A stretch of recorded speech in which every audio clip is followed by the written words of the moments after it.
For 15 years, I was married to Richard, a man I believed was my everything. We'd built a life together. But over time, I began to notice subtle changes in him. As his wealth grew, so did his arrogance. The man who once held my hand during tough times began to look at me with disdain. The first signs were small. The sarcastic remarks about my appearance, his late nights at work.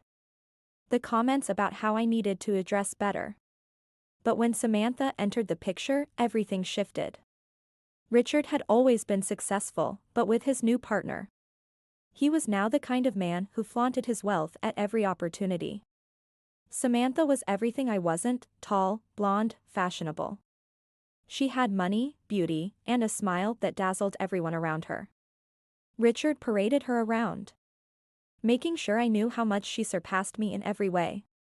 "I think you should take some notes from Samantha," he'd say. He made me feel insignificant. And that's when I began to plan. Behind the scenes, I wasn't the woman he thought I was: dependent, weak, and ignorant. Months before, I'd received a letter from my late aunt's lawyers. My aunt had passed away, leaving me an inheritance that Richard knew nothing about. The lawyer's letter detailed the substantial sum and the list of assets in my name alone. Richard had no idea. I didn't tell him. Not right away. I had been quietly building my own wealth and investing in properties. The day I filed for divorce, Richard never saw it coming. He thought I was too loyal to leave him. But when the papers were served, his confident smile faltered. We went to court. Richard, ever the arrogant one, was certain he'd walk away with everything. He thought my assets were tied to him, that I had nothing of value. The courtroom was filled with tension as my lawyer revealed the truth. "Your Honor," he began. "My client has substantial assets outside of the joint estate, including an inheritance from her late aunt." Richard's face drained of color as the judge continued reading through the list of properties, investments, and accounts I had quietly acquired. My aunt's inheritance alone was worth more than his entire portfolio. "This isn't possible," Richard stammered. "How could you have kept this from me?"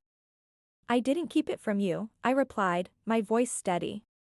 "I just didn't share everything with you, Richard. You never asked, and you never cared enough to notice."